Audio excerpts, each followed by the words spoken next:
So it's changing. What do I mean by that? There was a recent update that was announced, and I think it's actually kind of changing the way maybe developers could potentially interact with Algorand moving forward. And I'll give my thoughts on it in today's video, even though nothing I say is financial advice, and even though I'm not telling anyone to do anything, and even though I'll give my thoughts on the price of ALGO later, which is Algorand's native token.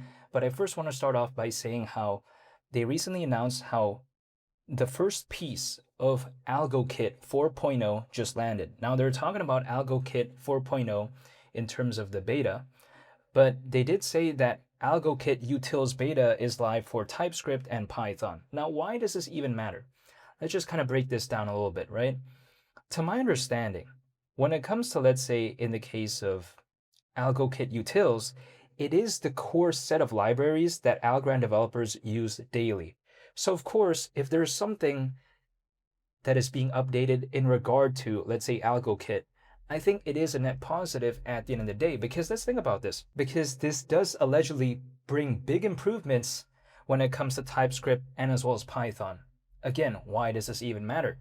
Well, I've done the liberty to do a bit of research, I suppose. And did you know that when it comes to, let's say, in the case of Python, according to Statista Developer Insights, around 58% of developers globally use Python. So let's just let that sink in. This does, I think, open more doors when it comes to Algorand in terms of, again, having more potential developers moving forward. But why do developers even matter? Well, they're integral, in my opinion, in order to see mass adoption when it comes to a certain project. The reason being is because if there's a lot of developers entering their building, if something that they're building gains traction, naturally the place that they're building on, in this case, let's say maybe Algorand, it could go along with the ride. It's like, for instance, a high tide raises all ships. It almost doesn't even really matter what ship it is, right? As long as it doesn't have holes or something, it's not sinking, it just kind of goes along with the ride like that, right? It's like a high tide raises all ships, as the, saying goes, I suppose. So I kind of view it no different here. Now, granted, at a time like right now, seeing a lot of developers enter Algorand isn't something that's too realistic. First of all, the space isn't doing the best.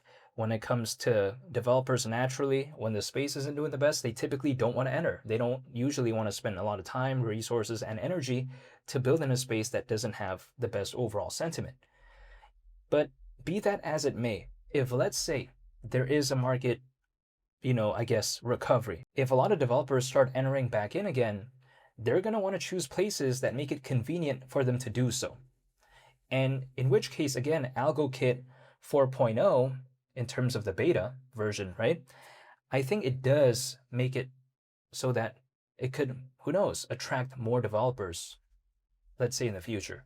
So I think this right here is actually a net positive at the end of the day when it comes to something like Algorand. Sure, it's not flashy. It's not a partnership with, I don't know, Justin Bieber. It's not that, right? But at least it's something, I suppose. And if it helps developers, it's more of a long-term mindset. That's the thing. A partnership with a celebrity or an athlete within this space, it's cool and it creates a lot of short-term attention in some cases, but it rarely translates to any sort of long-term sustainability. So I think this right here is just, again, a nice and positive step when it comes to Algorand, and I think a wise decision at that, because doing something like this, it takes resources, time, and energy. They could have easily said, oh, you know what, we're gonna not do this, let's hire Justin Bieber. Maybe, who knows, right? I mean, maybe hire Justin Bieber to make a Algorand song. We don't know.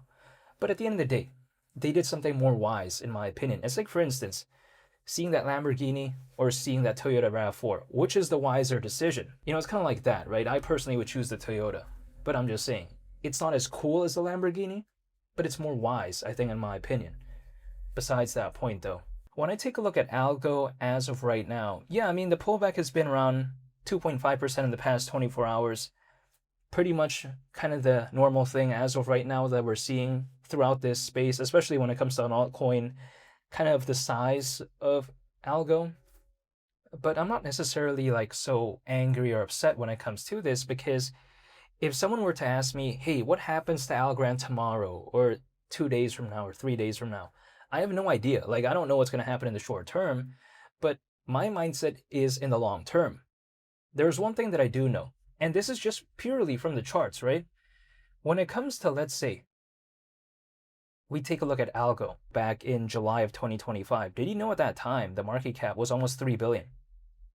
So we're around 3 times lower than just where we once were less than a year ago. Could we ever return back to that point? Only time will tell, but from my experience, from what I've seen so far, bear markets and market downturns, they typically don't last forever. And the thing is, in July of 2025, it wasn't an altcoin season. Like, it wasn't considered like such a fantastic or wonderful time when it comes to altcoins. Not necessarily. In a sense where it wasn't considered like a 2021 altcoin season. No, it didn't have that vibe at all. Of course, it's better than right now, the sentiment, but that wasn't an altcoin season. And ALGO being around 3 times lower than where it once was back in July of last year, I think it kind of showcases just how kind of low ALGO has been so far, which may seem like a bad thing, or if I view it in a different lens, I could also view it as a good thing. It depends. Now, I'm not telling anyone to do anything, but if I see, let's say, my favorite pair of jeans have a discount, do I think it's a bad thing or not? Now, some people may view it as a bad thing, but I'd actually view it as a good thing because I actually like it. It's like Warren Buffett, right? Is Berkshire Hathaway dollar cost averaging when it's high or when it's low? Historically, I've seen them do it when it's pretty low. So to me, low prices don't necessarily make me concerned. If anything, I am a fan because I am looking to dollar cost average. And again, my time horizon isn't a week or a couple days or whatever. If that was the case, then I probably wouldn't even want to be in this space. But again, my time horizon isn't a couple days, it isn't a couple weeks. So when I take a look at my mindset, my kind of intent, and me willing to wait, and also at the same time, taking a look at something like Algorand, which again, its native token is around 3 times lower when compared to where it once was back in July of last year. Seeing how Algorand has an aspect of ISO 20022, seeing how Algorand is considered to be one of the most popular layer 1 blockchains out there.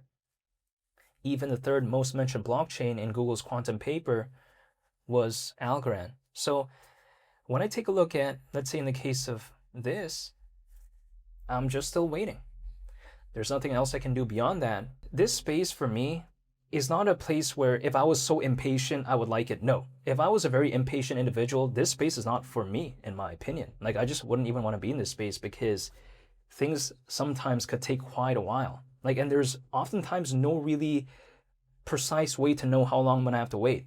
So if I'm not comfortable with that, I just probably wouldn't even want to be in this space. But I'm voluntarily choosing to wait because I like the fundamentals and I'm willing to wait, right? When I first entered into this space, I knew that I was probably going to have to wait for quite a while. I didn't know the exact time, of course, but I felt like, okay, I'd probably have to wait for quite a while. And if I had to wait for years, I was comfortable with that. I was fine with waiting if need be for a couple of years. So yeah, I'm not going to complain about waiting in a space in which I thought I was going to have to wait anyways. It's like me complaining that I'm running a marathon even though I voluntarily chose to run the marathon. How does that make sense? So yeah, as of right now, there's nothing else I can do beyond that. But if there are more updates when it comes to Algorand, I'll keep everyone posted. So I want to say thank you for watching and I hope you all have a very nice day. It's Lee the Captain. I'm out. Peace. Bye.